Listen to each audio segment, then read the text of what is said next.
Hello everyone and welcome back to my channel, The Crafting Chemist. Today we're going to be looking at the knit two together and the slip slip knit stitches.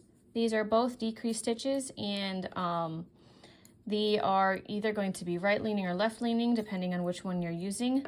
However, most patterns are right-handed, and so in order for us to do this from a left-handed perspective, you're actually going to do each of these in reverse in order to get them to go the correct direction. So to start off, we're going to look at how to do the knit two together, which we're going to follow basically the same steps as the SSK to make sure it goes in the right direction. What I am going to do is I'm going to slip these two stitches off, insert my needle back in, yarn over, and remove from the hook. Not hook, needle, wrong craft. So to show that again, I'm going to move forward a little bit here.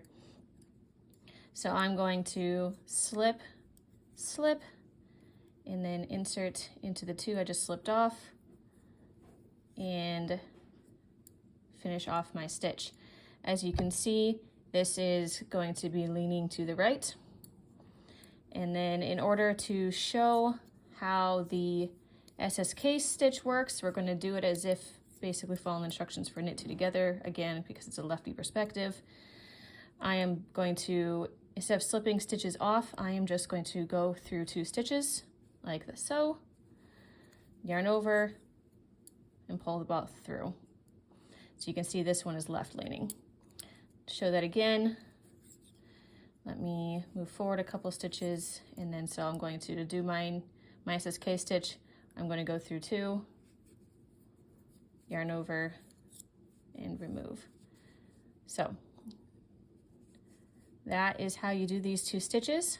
I hope that is helpful. Let me know in the comment section what stitch you would like me to demonstrate how to do next. But until then, have a great day and have fun knitting.